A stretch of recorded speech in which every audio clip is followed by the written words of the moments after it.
Israel is getting ready for a snap election.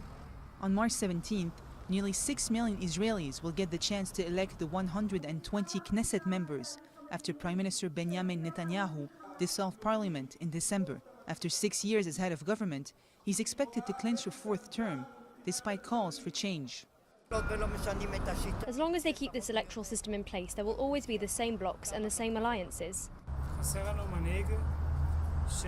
What we lack is a leader who acts and whose intentions are pure. In the current parliamentary system, two main blocs are butting heads. The Zionist Union on one side, an alliance between the center and the leftist Labour Party of Yitzhak Herzog, and on the other, Netanyahu's right-wing Likud. Even if the Zionist Union wins more votes, the Prime Minister could remain in power by forming a coalition with the myriad of smaller right-wing parties. Definitely Netanyahu is a big issue here. Being the leader for so many years during the last 20 years, he became Prime Minister in 1996, and since then he was a Prime Minister in Israel for 9 years. It's a lot.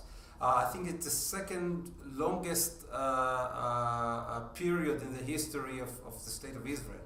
No real leader has emerged from the left to counter Netanyahu. Israel's Labour Party has had to join forces with former centrist minister Tzipi Livni to form the Zionist Union and draw level with Likud. Polls have both blocs winning around 22 to 24 seats each out of a possible 120. We see among Israelis a weakening of party attachment and a strengthening of a look for a person.